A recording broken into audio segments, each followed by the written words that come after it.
Welcome back to Conflicts of Interest. This is episode 578. I'm the host of the show, Kyle Anzalone, today joined by co-host Connor Freeman. Connor, how are you doing today? I'm doing great, Kyle. How are you? Doing very well, Connor. We got quite a bit of important news to talk to everyone about. You wrote a very good article for the Libertarian Institute recently that you'll be discussing. I just got a couple of things that I want to mention first. The first is this really important article from Kevin Gosztola that isn't getting much notice. U.S. military contractor CACI finally goes on trial for Abu Ghraib torture. So, a civil trial against CACI Premier Technologies, a U.S. military contractor that allegedly engaged in torture at the Abu Ghraib prison, begins today in Alexandria, Virginia. Nearly 16 years ago, the Center for Constitutional Rights, CCR, filed a lawsuit on behalf of 4 Iraqi torture survivors. CACI repeatedly sought to derail the case through various legal maneuvers. One Iraqi torture survivor was dismissed from the lawsuit as CACI International successfully had their company removed as a defendant. Yet, given their sheer obstacles to torture accountability in the U.S. court system, the trial represents a long overdue victory for justice. It's the first time that survivors of U.S. torture will testify in a U.S. courtroom, according to CCR. The trial began in the District Court for the Eastern District of Virginia, will be presided over by Judge Leon Brukima. The proceedings are expected to last for more than a week, which means that a jury will likely issue a verdict around the 20th anniversary of the Abu Ghraib scandal, when photographs of U.S. soldiers torturing detainees were first broadcast by CBS News. As the lawsuit claims, CACI Premier Technologies employees allegedly inflicted severe pain while interrogating these 3 Iraqi men listed in the lawsuit.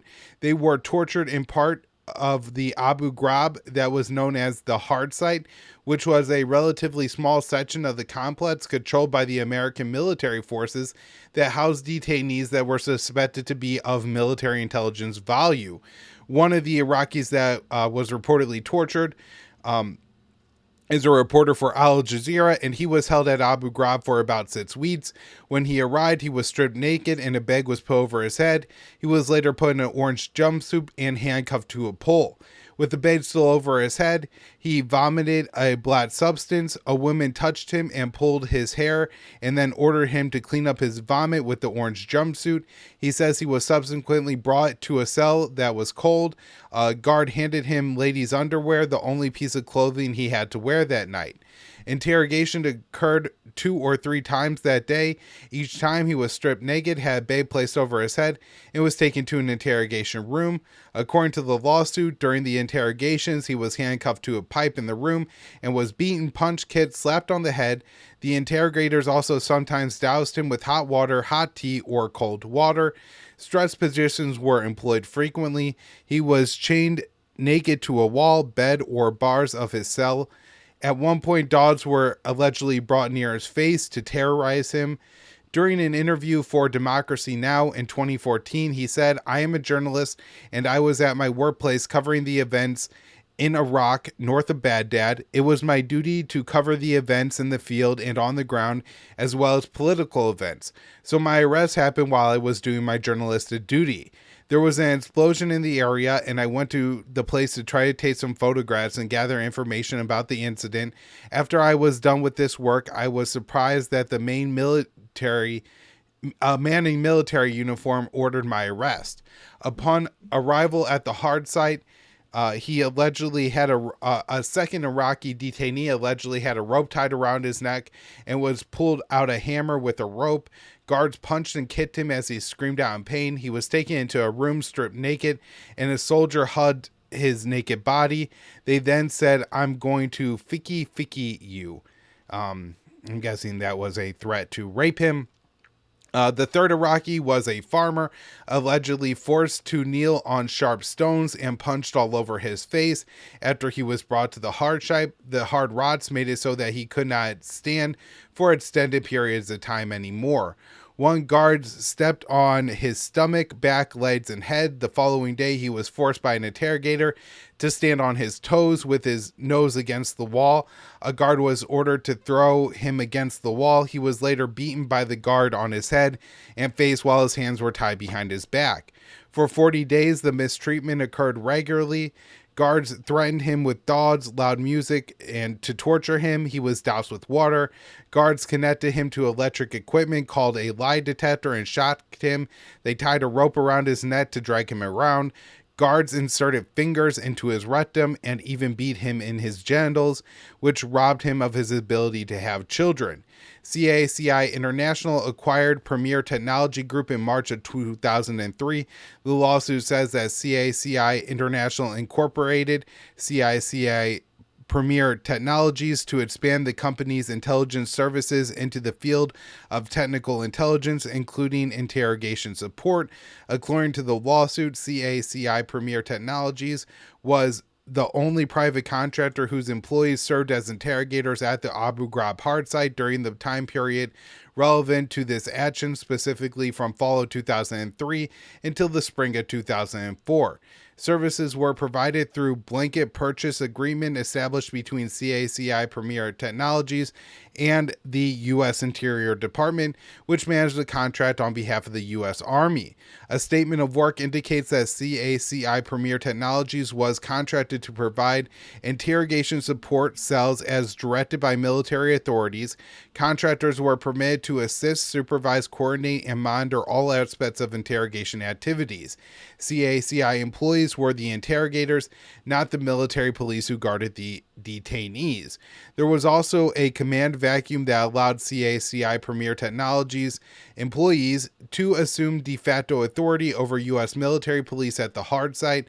As authority figures, they created and set in place the extreme and abusive conditions in which detainees were to be confined to the hard site location where plaintiffs were detained. It was in those torturous conditions ordered by CACIPT employees to which plaintiffs were subject to the hard site. In the last hearing before the trial, the judge indicated that there would be 70 to 75 names on the jury list, which 8 of which would be selected. And of course, Connor, I want to mention here that this is happening in the Eastern District of Virginia courtroom. And so a lot of the potential jury pool are probably, are possibly, relatives of or actually members of the U.S. intelligence community who have been very supportive of this torture overall. Now, Connor, not only is this so important to talk about today as we look at the world and realize that a lot of this torture that happened in Abu Ghraib is probably responsible for the spread of terrorism and jihadism, this, ISIS type jihadists that emerge after the Iraq war, because we, systematically, really just almost indiscriminately rounded up Iraqi men and subject them to this unbelievable humiliation. For ISIS and jihadists have done horrible things, but we have done horrible things to Iraqi men, Arab men. And when you do horrible things to people, some people become truly horrible in response. I've read that Abu Abar al-Baghdadi was at one time at the Abu Ghraib prison, but he was certainly in an American prison in Iraq where torture was present.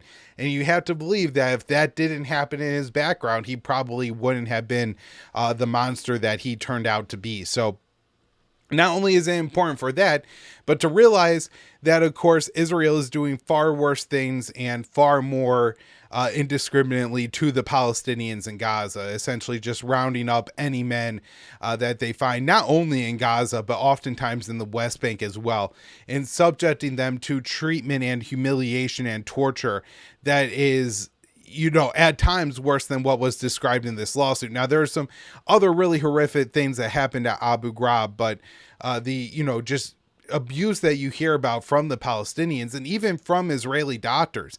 We had that Israeli doctor who said that he couldn't, felt like it violated his moral and ethnic duties as a doctor to be a part of treating the Palestinians held at this Israeli prison because the Israelis were keeping them in handcuffs, 24 hours a day, and they're regularly, multiple times a week amputating limbs that just get infected, and they have to amputate them because of the 24/7 handcuffs. So I mean, just horrors that have happened in the past, but we're repeating them now.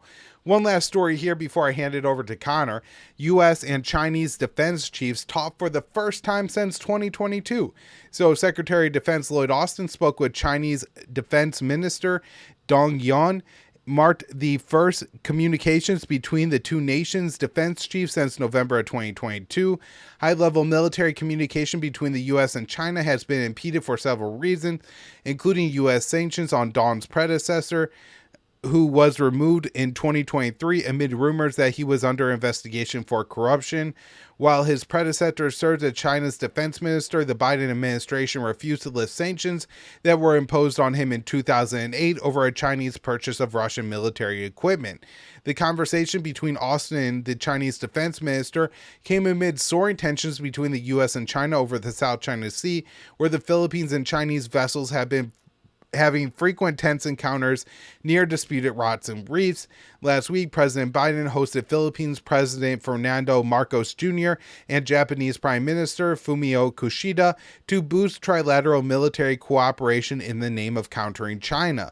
According to the Pentagon, Austin and his Chinese counterpart discussed the South China Sea, where the war in Ukraine, and the situation on the Korean Peninsula. Austin made clear that the U.S. would continue to operate its military in the South China Sea and in other sensitive areas near China. The Pentagon said the secretary also reiterated that the United States will continue to fly, sail, and operate safely and responsibly wherever international law allows. The U.S. and Chinese militaries have also been engaging more at lower level after a long period of virtually no communications. China suspended military talks with the U.S.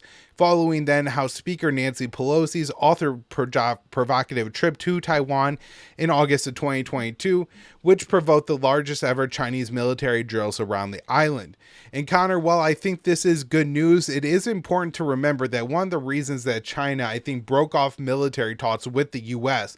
was Beijing kind of sees the situation as this, where the U.S. does things that are highly provocative, like Nancy Pelosi's trip to Taiwan, major war games in the Indo-Pacific, transiting the South China Sea, forming alliances between the Philippines and Japan, or, the quadrilateral dialogue, and all these other, different alliances the United States is working on, all these different military to military communication we're having with all the countries surrounding China. And then whenever we do something that's highly provocative, we then try to use these communication lines to tell China, you really don't have anything to worry about. It's not that big of a deal. It's going to be okay. And I think from the Chinese perspective, they saw this for what the Americans were doing is basically just using this as a relief valve after they've boiled tensions so far. And so hopefully the U.S. doesn't just start, carrying out all these drills and provoking China, but it certainly could go in that direction. Now I'm going to hand it over to Connor. I know he's got a few things to talk about today, but he has this fantastic new article out at the Libertarian Institute. Over 350 humanitarian sites and convoys have been attacked in Gaza. So Connor, tell us about how bad it is. Yeah, absolutely. So the main thing with this Middle East Eye investigation is the fact that what they're really demonstrating here is that the incident with the World Central Kitchen employees, including an American citizen, where we saw 7 people slaughtered deliberately, as Jose Andres has said, they were killed car by car by car. They had, of course, they were driving along a pre-approved route, and they had shared their coordinates with the Israeli military, and yet they were still massacred. And this is exactly what has happened in all of these instances. And it's interesting, most of the facilities that have been hit, most of the humanitarian sites and convoys that have been hit, 352 out of the 357 they were able to identify were UNRWA sites or convoys. So we're not only seeing torture of UN employees and this propaganda campaign against UNRWA with all these lies about their employees' ties to October 7th. But we're seeing specifically UNRWA, which is the since the Nakba has been the premier UN agency for the Palestinians, and they have the largest ability to distribute food and medicine and other aid in the occupied territories. And of course, that's why they're being targeted. That's why they're being crippled. That's why the U.S.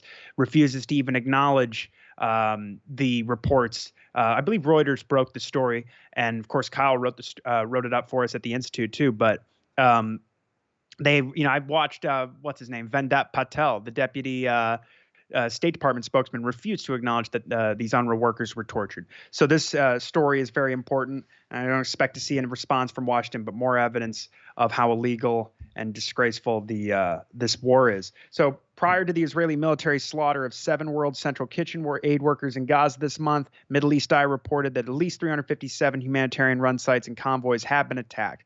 And so, as with the incident involving the World Central Kitchen workers, again, we saw the humanitarian organizations share their coordinates in advance of operations with the warring parties. Israel hits them anyway. And this was also reported by Politico back in November, I believe, that this was occurring regularly, where the U.S. was even sharing coordinates of humanitarian groups so that Israel wouldn't strike them. And of course, they still were. So we have UN officials warning of great difficulty in repairing the broken humanitarian notification system. So the current data shows that at least 216 aid workers have been killed during Israel's indiscriminate bombing and relentless war on the Palestinians trapped in the besieged, highly dense coastal enclave. Aid workers told Middle East Eye that, quote, the scale of incidents was unprecedented, even compared to the most dangerous war zones and emergencies they have experienced. The vast majority of aid workers slaughtered have been employed by UNRWA, as I said, the UN Agency for Palestinian Refugees. Now, nearly 34,000 people have been confirmed killed so far amidst this genocidal campaign, and that's more than 20,000 women and children. And Bryce de la Vigne, the head of the Doctors Without Borders emergency unit, said, to be frank, every single day we are discussing internally whether to leave Gaza. We should not be there. And he adds, the level of risk we're taking I've never seen. And he explained that aid operations in other wars, including the wars on ISIS in Syria and Iraq, and even the war in Ukraine, aid organizations were able to operate just outside of wars of where the actual fighting was taking place. But of course, in the Strip, all of Gaza is a war zone. So there's really no safe place. He says, in Gaza, we are in this nightmarish hell scenario where we are working in an environment where people are not supposed to be. Now, according to the report, the majority of the hits to the deconfliction humanitarian sites, 352 were to locations run by UNRWA, including a food distribution center and schools sheltering thousands of civilians. And Middle East Eye also found there were at least 5 other occasions where humanitarian sites or convoys were attacked, including, as they say, a compound in Mawasi, housing staff working for the International Rescue Committee and Medical Aid for Palestine, the Gaza City offices of Doctors of the World, a Doctors Without Borders convoy in Gaza City, a Doctors Without Borders shelter in Al-Maswasi, and an American Near East refugee shelter in Deir al-Balah. And despite Israeli Defense Minister Yoav Gallant's announcement subsequent to the massacre of the World Central Kitchen workers, we've established a new deconfliction cell for humanitarian aid groups. According to Jamie McGoldrick, the outgoing top UN aid official in Gaza, he says nothing substantive has changed. And of course, a UNICEF vehicle was recently fired on, I believe just last week on Tuesday. And that's one of the examples he cites about how nothing has changed. We're still in this situation where the Israelis are just clearly deliberately attacking all these different aid groups. And so 2 weeks after the high-profile massacre of the WCK employees, communication between aid workers and the Israeli military regarding their locations remains broken down or non-existent. So McGoldrick, whose final day at the post was last Friday, maintains that aid workers in the Gaza Strip require not only a hotline to correspond directly with the IDF, but they also need satellite phones and two-way radios. In other conflict zones, this is standard operating procedure, but not so amid Israel's onslaught in the Strip. These devices are not furnished to aid workers ostensibly because the IDF fears that they will fall into the hands of Hamas, which is the same excuses they give for not allowing vital medicines like cancer medications or anesthesia into the Strip as well. As Israel uses starvation as a weapon of war, the entire population of Gaza is on the brink of famine. We have officials from the State Department and USAID, AID admitting that the famine is already taking place in northern parts of the Strip, where McGoldrick has warned that despite Israeli assurances, the aid distribution system has seen no improvement. And the broken deconfliction system for aid workers in the Strip will only spell more deaths of deprivation for the people of Gaza. Experts estimate that the death toll will surpass 100,000 by August if the situation remains unchanged, and it could be in excess of 120,000 if the invasion of Rafah takes place. And moreover, Gaza's medical system and infrastructure has already been decimated by the Israeli campaign. Last month, the World Health Organization released statistics exposing that more than 400 medical facilities have been hit, with nearly 700 people killed. So the Israeli air, land, and sea blockade imposed on the illegally occupied enclave 17 years ago was severely tightened after the October 7th attack on southern Israel from Hamas. Yoav Galan announced, of course, that he called everyone in Gaza human animals, and includes more than 1 million children, indefinitely announcing that they would be indefinitely cut off from medicine, fuel, water, and food. So after the WCK massacre, the group ended its operations in Gaza along with ANRA, and WCK have been providing more hot meals in Gaza than UNRWA and the World Food Program combined. In January, Israel launched a propaganda war against UNRWA by accusing some of their employees of having ties to Hamas in the October 7th attack. More than a dozen Western countries, including the United States, stripped funding for the vital agency over Tel Aviv's claims, which are supported by no evidence. And as I mentioned earlier, UNRWA has since revealed that their aid workers were subjected to rape and waterboarding at the hands of the IDF, seeking to extract just such spurious confessions. And during previous Israeli wars against Lebanon and Gaza, there was significant communication between the UN and COGAT, which is the Israeli agency overseeing the occupied territories, as well as its ancillary, the Civilian Liaison Administration, which is focused exclusively on the Gaza Strip. And this is not taking place now. If aid workers experience a security risk or an incident where they're en route to a destination or they're trying to pass through a checkpoint, it's not possible for them to communicate with the IDF. McGoldrick explained to Middle East Eye that the UN should have pushed harder earlier in the conflict to get closer to the Israeli military, if not physically embedding someone in the joint operations room, than at least being able to have a face-to-face conversation online in real time. And he says this is necessary for two reasons, because first, they understand better what you do and how you do it. And secondly, you can build trust in terms of what your expectations are on both sides. And so according to Grisha Yakubovich, the former chief of COGAT until 2016, during these previous Israeli bombing sprees against the open-air concentration camp, UN and COGAT officials were meeting on a virtually daily basis to share plans for the next 24 hours. Yakubovich told the Post that this is not the case anymore because Israel's military practically refuses to work with the UN, and the IDF cites their lies about the UN employees' alleged ties to Hamas to justify the ongoing humanitarian catastrophe that the Israeli war has wrought. Other aid agencies besides the UN have expressed great frustration over the lack of a clear response, if any, when their sites are bombed by Israeli pilots. For instance, in January, the International Rescue Committee and Medical Aid for Palestine says that the Israeli authorities gave them 6 different explanations for why an F-16 targeted one of their standalone compounds with a 1,000-pound smart bomb weeks after their coordinates had already been shared. And so they said that it's clear from this experience that the Israeli military and the government are either unable or unwilling to properly investigate this serious incident. And so McGoldrick says essentially that, he came in at a time when, they had rescinded the visa to his predecessor, which is another way that they keep aid workers out of Gaza.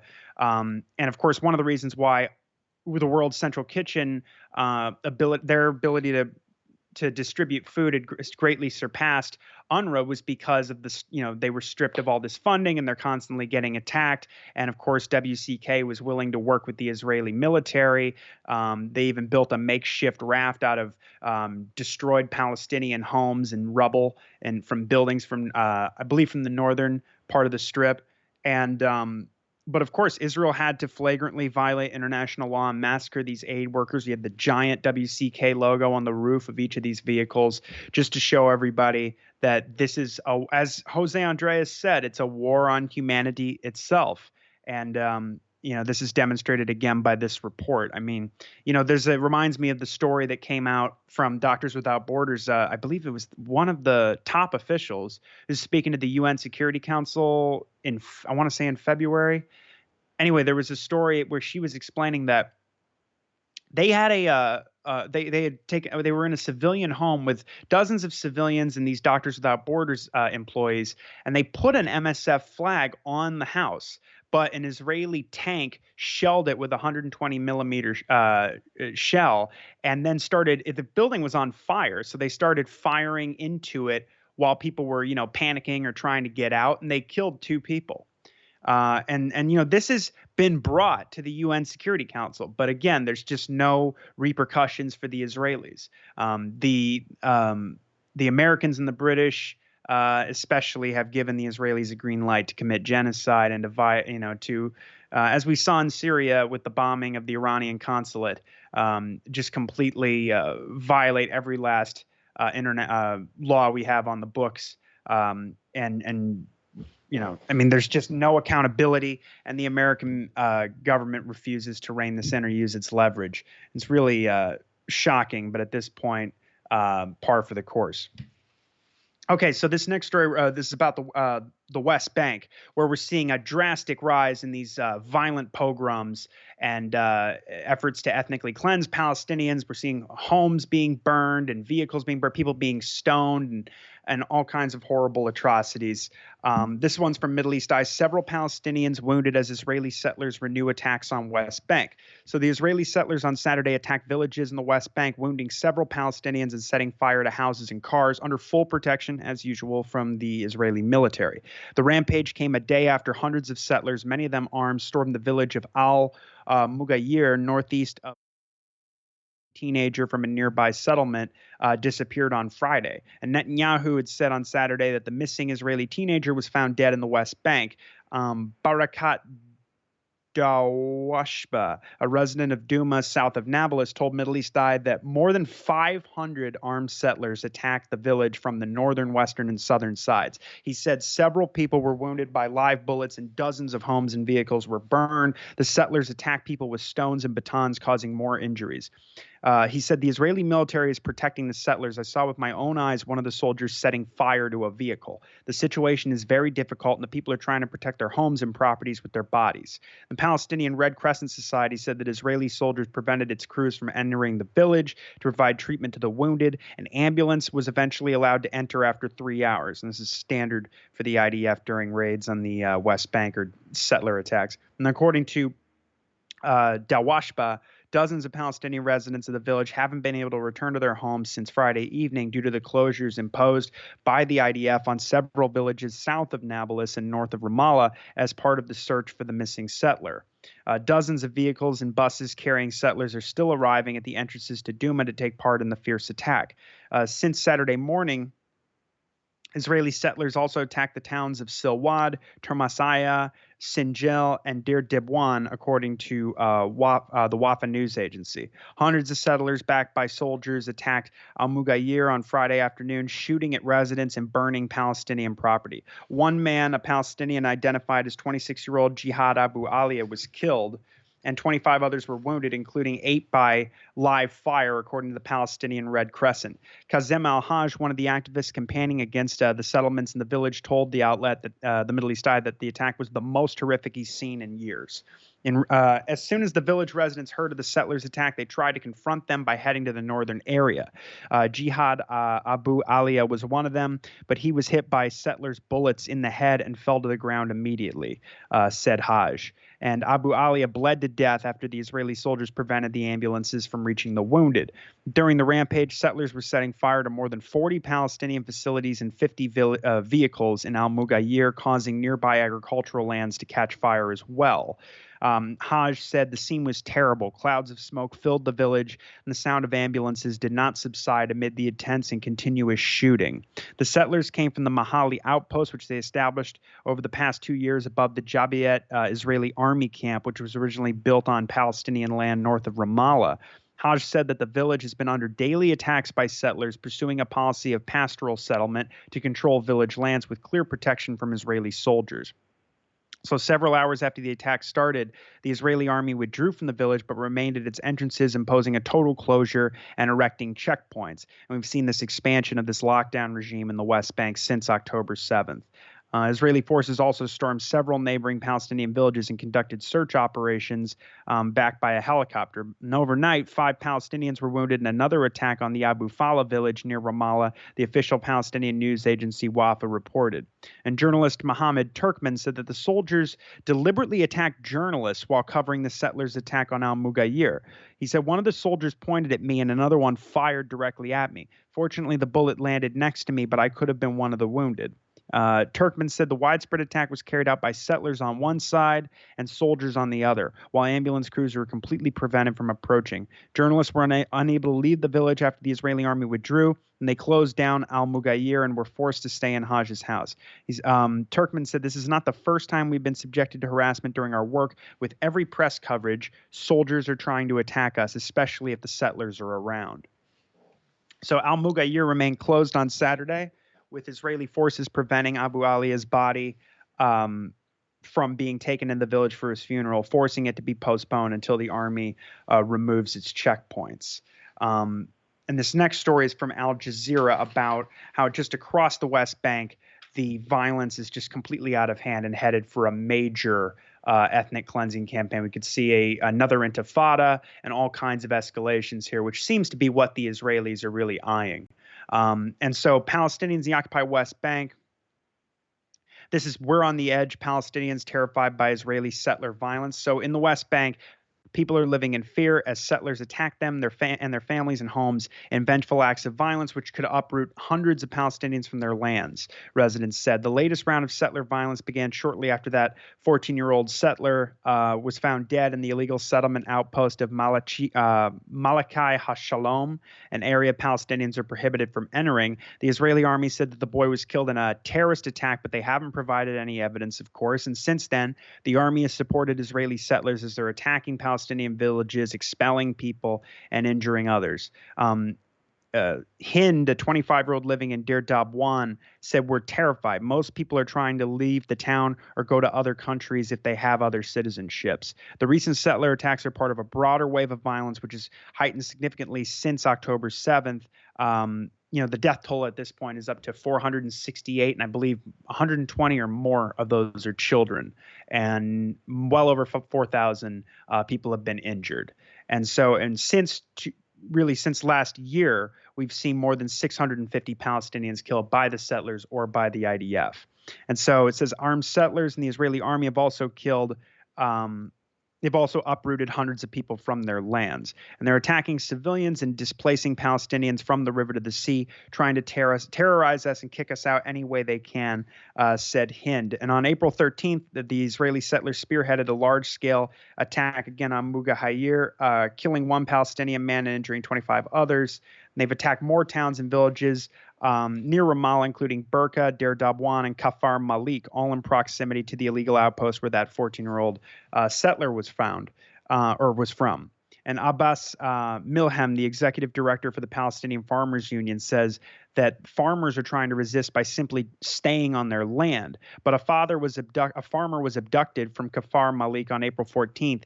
He continued, and settlers also entered the town of An El Haywa to destroy tents and steal goats and expel families. So he says farmers are not just resisting with their naked chests in front of settlers who are acting as criminals because they are shooting to kill, or they're just resisting with their naked chests in front of settlers who are just shooting to kill. And the violence risks mass unrest. It could lead to even more deadly violence against Palestinians, according to experts and residents speaking with Al Jazeera. So Omar Shakir, the Israel and Palestine director for Human Rights Watch, says settler attacks against Palestinians are a form of state-sanctioned violence. He adds that while some Western countries have imposed sanctions on some West Bank settlers, more needs to be done to hold the Israeli officials accountable.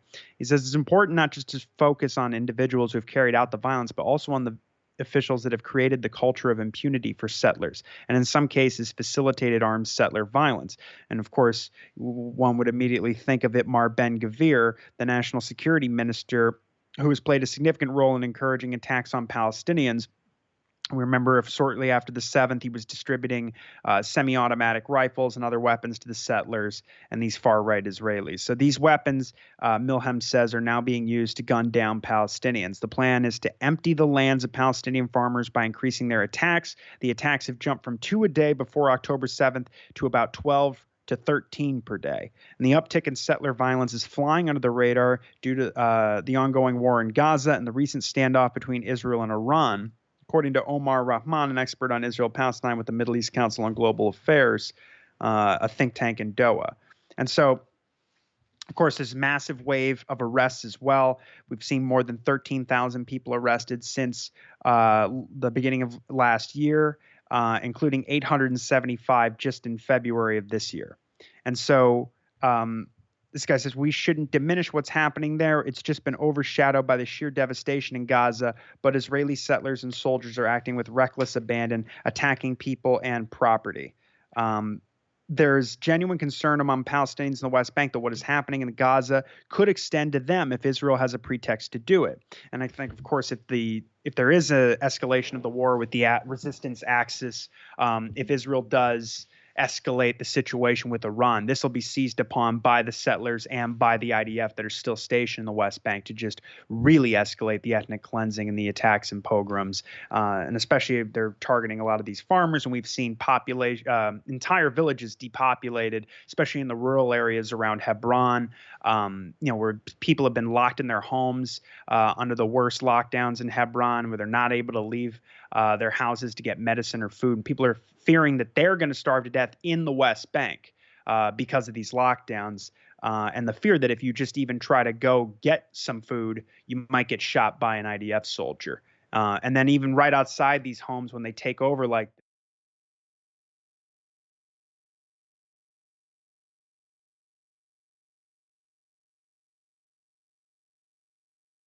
magazine, the Tel Aviv-based outlet. So Hind from Der Dabwan said she has not left her home for days and lives in terror for herself and her family. Palestinians, she feels, have nothing to protect them. In fact, Palestinians are frequently criminalized for defending themselves from state-sanctioned settler attacks. They fear arrest by the Israeli army and the Palestinian Authority, which cooperates with Israel on security matters and has resulted in a crackdown on activists and political opponents deemed threatening. Since October 7th, the Israelis have arrested more than 7,350 Palestinians from the occupied West Bank, very often without charges, and taken captive for writing innocuous posts on social media and just for expressing sympathy with the Gazans or raising Palestinian flags.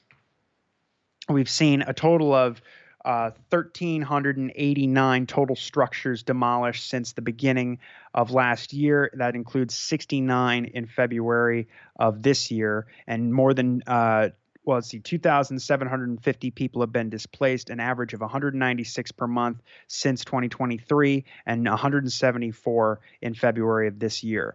So while the sweeping arrests have terrorized Palestinians in the occupied West Bank, Hind said people are more scared of encountering settlers. Every day Palestinians leave their houses, they think maybe it's my turn to be attacked. She told Al Jazeera. Hind believes that a Palestinian uprising could explode if the settler violence persists. She says it could happen at any time. The last Palestinian uprising was the second Intifada, which began in September of 2000 following the collapse of the internationally backed peace process, derailed in large part due to the ongoing settlement expansion in the occupied West Bank, which is still ongoing. We just had Smotrich announced that they were taking more than 2,000 hectares of land and announcing that it was, Israeli state territory, which is going to be used to build up more settlements. Since Netanyahu came to power in December of 2022, they've been setting records for settlement construction and, of course, eviscerating the possibility or even the pretense of a future Palestinian state, which is all part of the agenda, of course, as we're seeing in Gaza as well. And a lot of the same tactics as we're seeing, attacking journalists, attacking hospitals, and the escalation of airstrikes, which we hadn't seen really since the Second Intifada, now in the West Bank, are becoming regular occurrences. And the raids were escalated last year before the 7th. One of the worst was the one on the Jenin refugee camp, where they sent in about 1,000 troops, 150 armored vehicles, drones, and Apache helicopters, bulldozers to rip up roads and electricity and water systems, and killed, I believe, a dozen people as well, including some children as well. I believe 5 children. And of course, this is, there was never any leverage applied to Israel then, and there's not going to be now. They can try and blame it all on Ben-Gvir or Smotrich, but this is really, you've got 700,000 illegal settlers living in the West Bank now, and they are just absolutely running wild and have been since the 7th. They see this as their opportunity to carry out, I guess, the final Nakba. And so nearly 5,000 Palestinians were killed in the Second Intifada in protests or clashes with the army, and some 5,000 homes were demolished. Despite fear of repression, Milhelm, who heads the Palestinian Farmers Union, expects impunity for the attacks by the settlers to eventually lead to a new Palestinian resistance. And if things continue as they are, then the Palestinians have no choice but to fight back, he told Al Jazeera. We are on the edge of an explosion.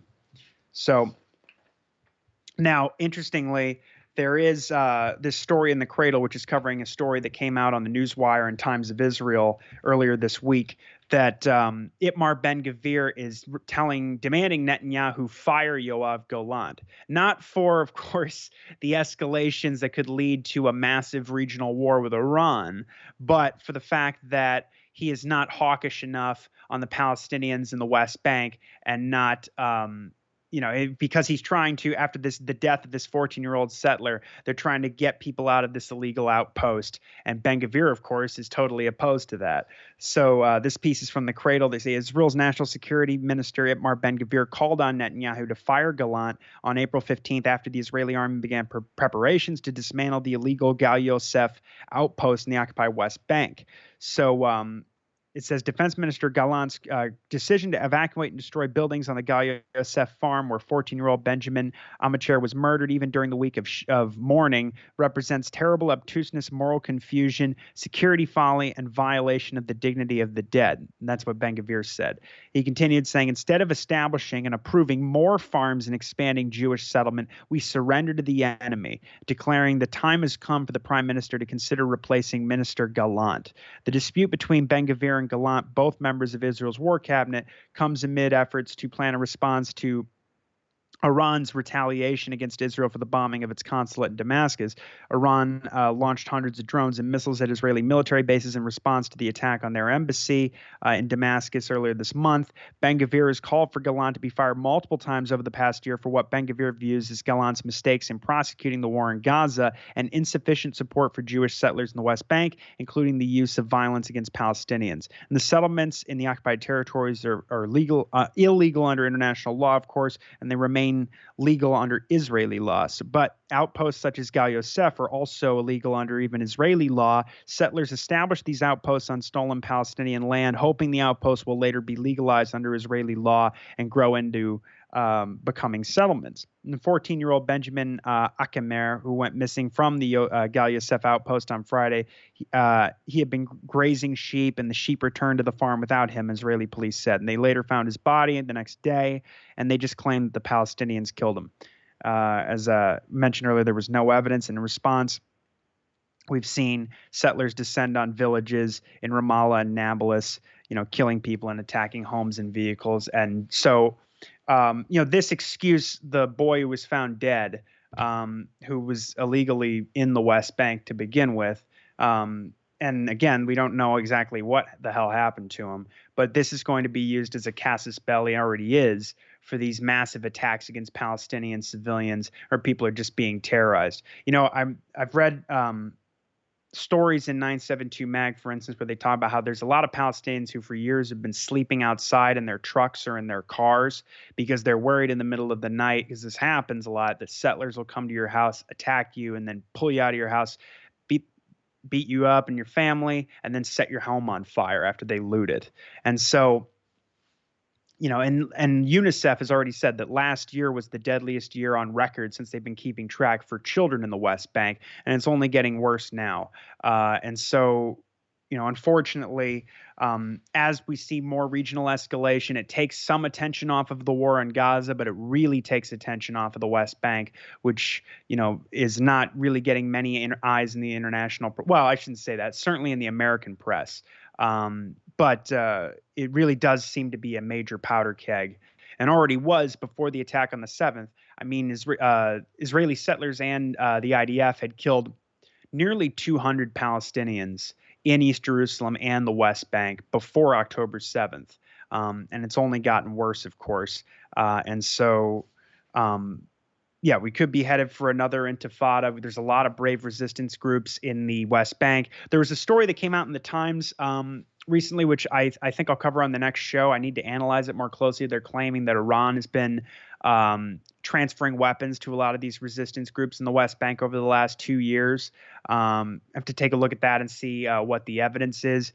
But it does seem like there's a major a war that could break out in the West Bank. I mean, there already is, for all intents and purposes. If you were one of these Palestinians, it already is a war zone. But I think we could see something much worse here very soon, unfortunately.